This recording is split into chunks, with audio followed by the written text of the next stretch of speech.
All right, we good to go, Karen? Yes, we're live. Excellent.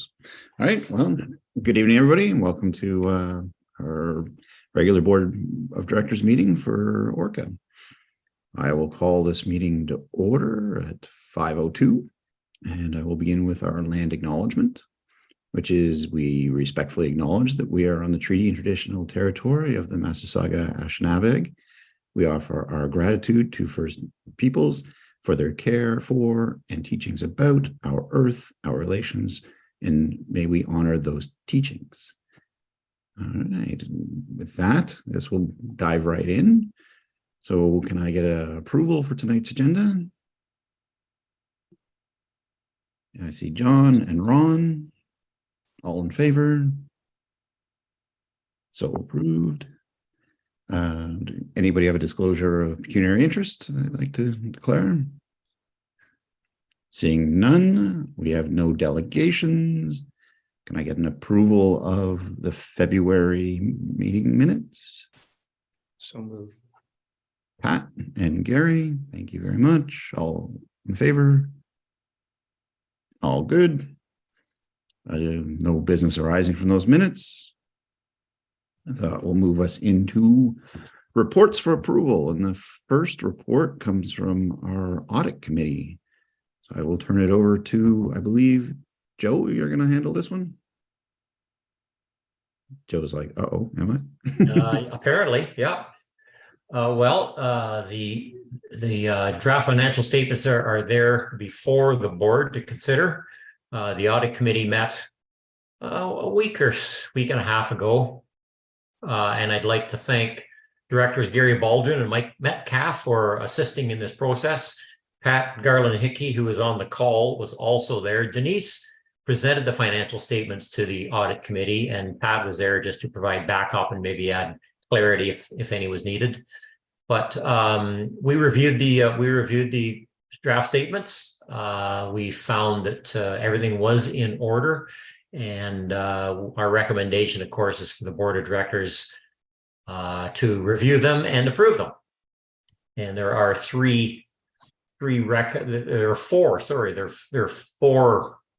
resolutions to the motion. Let's see. Thank you, Joe. Anybody have any questions about about this report?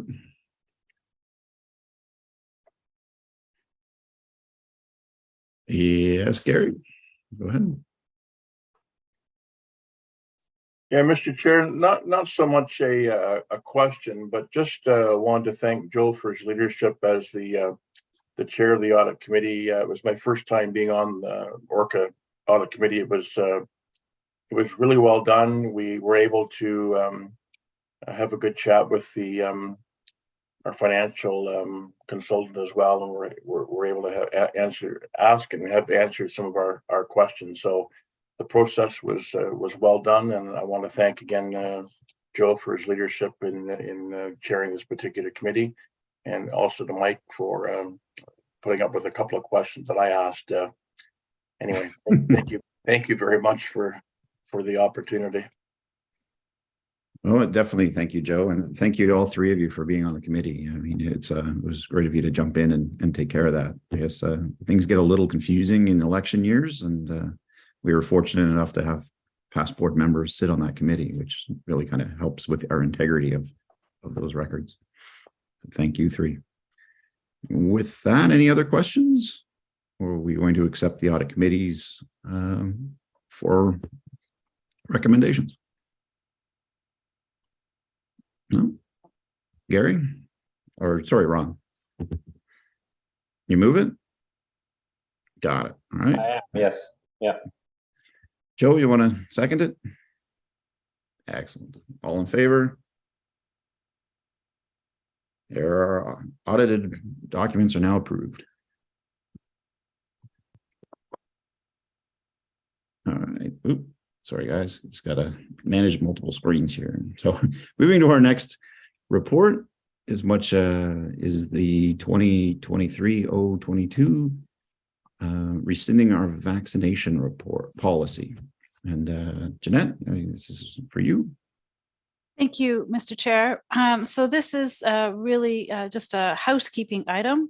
Since the board in the past had approved the policy and obviously things have evolved, it is time to rescind the policy, especially in particular as we start our hirings for our summer staff in terms of things. So staff are recommending that the board rescind the policy. All right, any questions? Pretty straightforward. Like most townships and everywhere else have done it already. Mr. Baldwin, you want to move the report? Excellent. Mike, seconded. All in favor? So moved. Thank you, everybody. Report 2023-023. Your April 1st progress report. Again, Jeanette. Thank you, Mr. Chair. So this is a report that all conservation authorities need to bring to submit. It's a quarterly report. At this time, there has been no changes since our last report. I continue to have discussions with municipalities around the cost apportionment agreements and bringing those forward, but there is no report, no change. Status change from our last report. This report needs to be submitted by April the 1st to the province. Thank you. Any questions with this report? Again, fairly routine. No? John, you want to move this one? Thank you. Dawn, you want to second it? Excellent. All in favor? So moved. Moving right along here tonight. Reports for information now. So we have the 2023-024, the 2022 watershed report card. Now, Jeanette, I believe Meredith usually produces this one for us and would walk us through it, but she's on vacation today. So I think you're going to take the reins on walking us through at a high level. And absolutely. So I think we kind of talked about this before, and if we can bring this report back when Meredith is in-house, and if we have any deep technical questions we want to throw at her. But for today, Jen, we'll run the show. Right. So thank you, Mr. Chair. So again, there are some external timelines that are noted in the report. So every 5 years, these reports are prepared by the conservation authorities and submitted, and then Conservation Ontario prepares a summary of those reports. So that is one in terms of the timeline. The second one, the launch, will also be coincided with World Water Day, which is next week, next Wednesday. So we wanted to bring this to the board before we publicly shared it in terms of things. This is, if you have been, you might have seen former report cards. Again, all conservation authorities do this. And so this is really data information. It gives the state of our, the health of our watershed and the data that's been collected over the 5 years. So staff are happy to bring it forward. And again, if there are really specific questions that any of the directors have, then we're happy to talk about it at our next board meeting.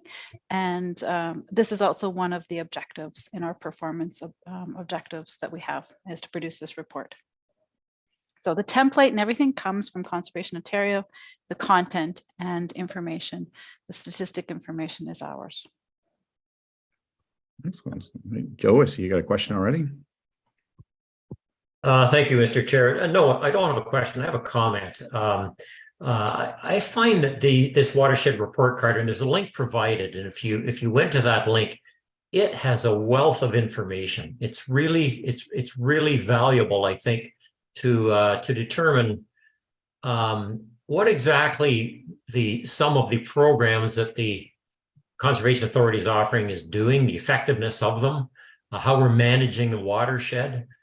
Certainly, it's a Category 1 service. It's mandatory, and it needs to be, because it really does. I found it very interesting. It touches on a number of categories and essentially gives us a snapshot of the health of our Conservation Authority lands and waters. And I'm glad we're able to do this. I'm glad we provide this information to the board and to the public, because I think it's very, very important. Thank you. Well said, Joe. Very well said. And if I might, Mr. Chair, I do want to recognize, yes, Ms. Carter this is under her portfolio, but there are a lot of staff that also, it's a team effort in terms of preparing this, because as expressed earlier by Director Taylor, it is a lot of work. And so we do thank all of the staff, recognize the staff that have been involved in the data collection and also the design and format and content preparation work. Thank you. Yeah, go ahead, Ron. Yeah, thanks, Jeanette. It's a great report for public consumption. As far as the data, it's a big area, and most of the statements are fairly general in nature as far as the overall health of the authority in general. But is there specific data to different lakes? You've got a list of lakes and waterways and so on that have been tested. Is there individual data that's available to the public or ourselves as board members? So through you, Mr. Chair, yes. So staff do collect that information, and there are 2 programs that we participate in. We generally don't make that data available in a wide public information, but we certainly can bring it forward in terms of a report so that the board understands it. Again, some of it is provincial program, and some of it is our local water quality program that we also offer. So again, yes, we can bring that forward, and so that the board can have a better understanding of our waterways, the quality, the environmental sustainability of that. Happy to do that. Thanks. Yeah, I'm just more interested in, are there specific lakes or that need more attention than others? Your statements are fairly general in the report, which is fine for public consumption, but are there other things that are more specific that we should be taking care of? Right. So again, we can certainly include that, and also where we actually do our testing and the various locations. So again, the board understands that. Great, thank you. Thanks, Ron. Maybe it is worth actually having Meredith give us a presentation on it when she gets back. I know she has in the past put together a bit of a PowerPoint to run through it, and because it is, as Joe has mentioned, it's a very valuable report, and it's very well put together, and it gives us a lot of information. So it might be worth Meredith just running a quick presentation of how they get the data, and you might answer some of your questions as well, Ron, and what else is available underneath it.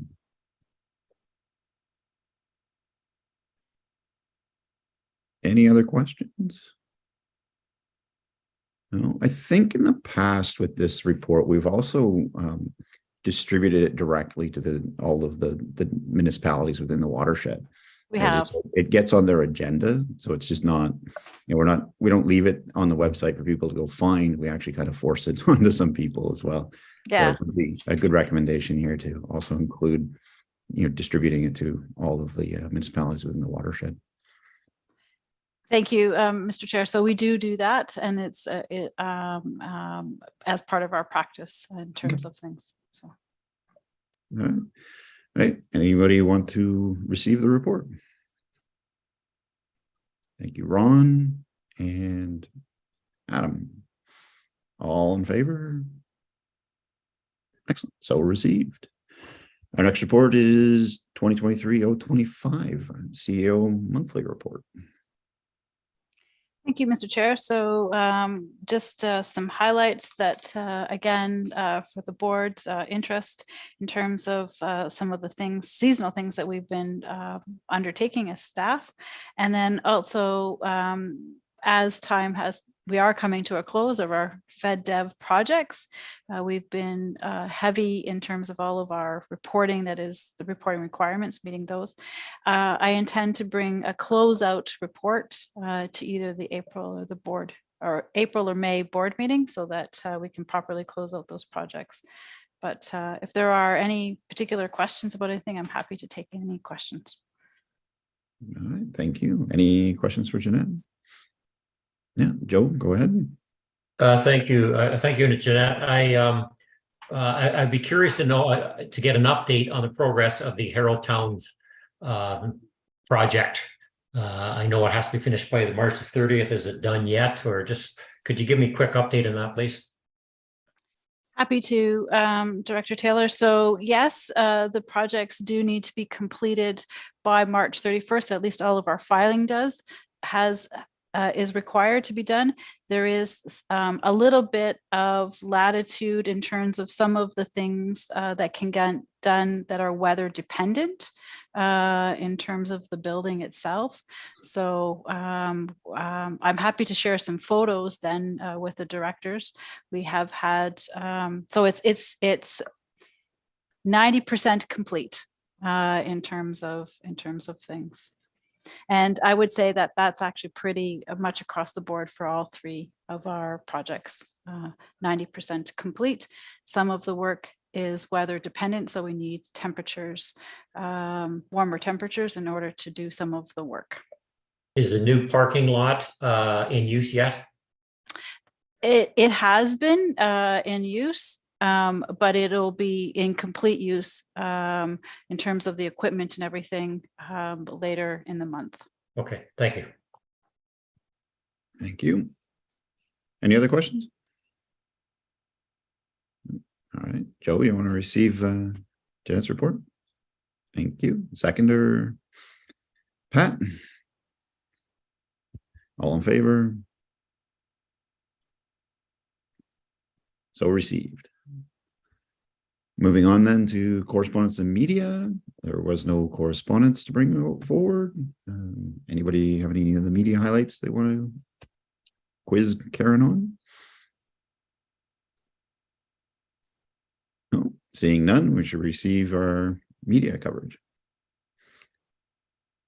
Adam and Gary, all in favor? Excellent, thank you. Open forum. Anybody have anything they want to bring forward? All right, well, seeing none, then I need a motion to enter into closed session. All right, I see Don and Adam. At this point, we'll let everybody go, and thank you, Auditor Pat, for. Okay, we're live.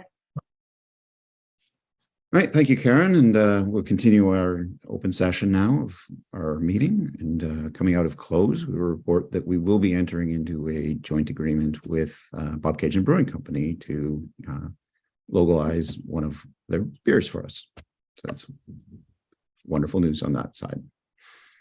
And next is our future meetings. We have Conservation Ontario Council meeting on April 3rd. Upcoming Ontario or our Source Protection Authority meeting at 3 p.m., which will be a orientation as well as a meeting. Follow that with the Board of Directors meeting on the 20th. And with that, I would look for an adjournment. Nobody wants to adjourn? Joe and Ron, thank you very much. Oh, all in favor, I guess. And we are so adjourned.